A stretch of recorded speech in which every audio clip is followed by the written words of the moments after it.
Hello mga madam!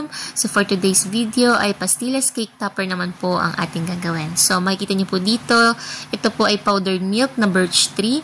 75 grams po yung ginagamit ko para sa konti lang naman, pag konti lang ng mga cake topper na mga pangbento, ganon. And then cowbell naman po yung condensed milk. Sa condensed milk, 30 to 35 grams po ang inyong ilalagay.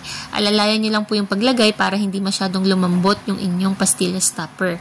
Kasi nga po medyo pag mas malambot po yan, mahirap po yung i-mold, magiging sticky po siya at saka hindi po mapo-form ng maayos yung mga figure na gagawin ninyo.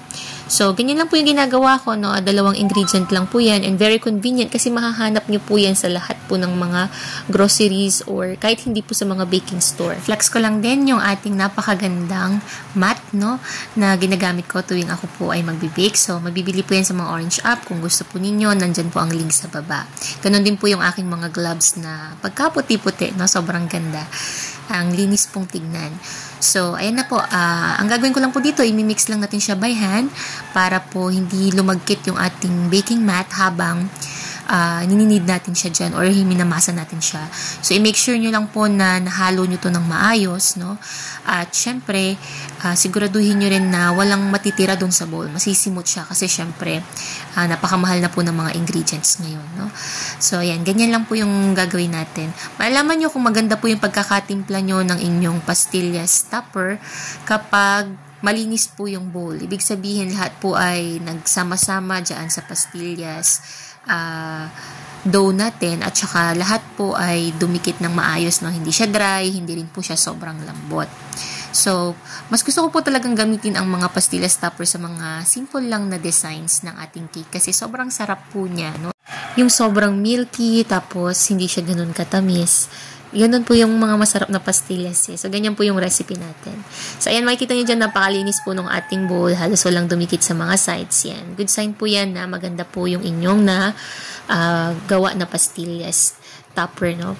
Kapag ganyan naman po na minamasa nyo na or nininid, make sure nyo po na huwag nyo naman pong sobrahan kasi matutunaw po yung magkaka-oil po siya.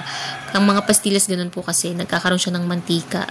No? So, i-flex ko lang po ulit itong aking napakagandang lagayan ng mga food color at saka ng lard.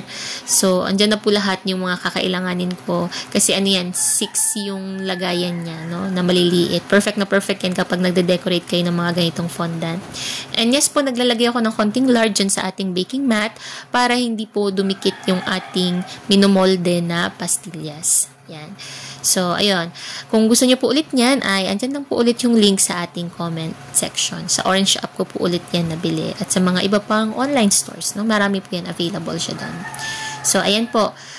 Pag ang inyong pastillas ay ganito po ka-stretchy, yung parang, ayan, sobrang nahahatak, lumalawlaw, ibig sabihin na sobrahan nyo po yan ng condensed milk. So, ang gagawin nyo lang dyan, dagdagan nyo pa ng konting powdered milk para mas maging consistent siya. Pag ganyan po kasi siya kalagkit, hindi yan magpo-form ng maayos. Kumbaga, babagsak yung topper nyo.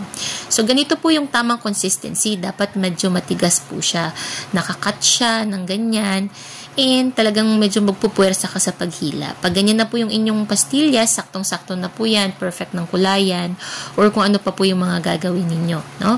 So, ayan, makita nyo, kapag tinusok nyo po yan, hindi basta-basta bumabalik yung shape niya. Perfect na perfect po yan na consistency ng ating pastillas topper. Ito po yung ating mga samples ng nagawa ko po na gamit po yung ating pastillas topper. O, di ba, napaka-cute. Perfect na perfect siya sa mga ganyan, no? Yung mga topper na maliliit lang. At saka konti lang yung kailangan mo. Yan. So, ito, ang cute nito, ang theme niya ay pilot, no? So, yan yung mga clouds, tsaka yung airplane. Gawa po yan doon sa ating pastillas topper. Medyo yellowish nga lang po yung kulay, gawa nga po ng reflection, ay gawa nga po ng powdered milk, pero napakasarap po niyan kapag kinain nila, no? Or pag kinain ng mga customer natin.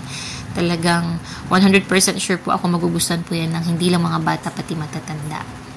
Ayan. And ito po yung another example na ginawa ko, no? Bear naman po yung team niya. Pastillas topper din po ito. So, napaka-cute ng bear dyan, plus yung kanyang mga claws, no? So, usually dyan ko po yan ginagamit sa ating mga 4-in-1. Kasi yan po yung mga cake na kailangan mo ng mga topper na hanggat maaari ayoko pong gumamit dyan ng mga printed kasi syempre ang liit-liit po niyan tapos mga papel-papel pa yung ilalagay. Mas maganda po talaga kung edible, no? So, may video po pala ako, separate video kung paano ko ginawa itong ating mga 4-in-1. Sa susunod ko na lang po i-upload, no? As of now, yan po talaga yung mga pinagagamitan ko ng pastillas topper. So, hope may natutunan. Until our next!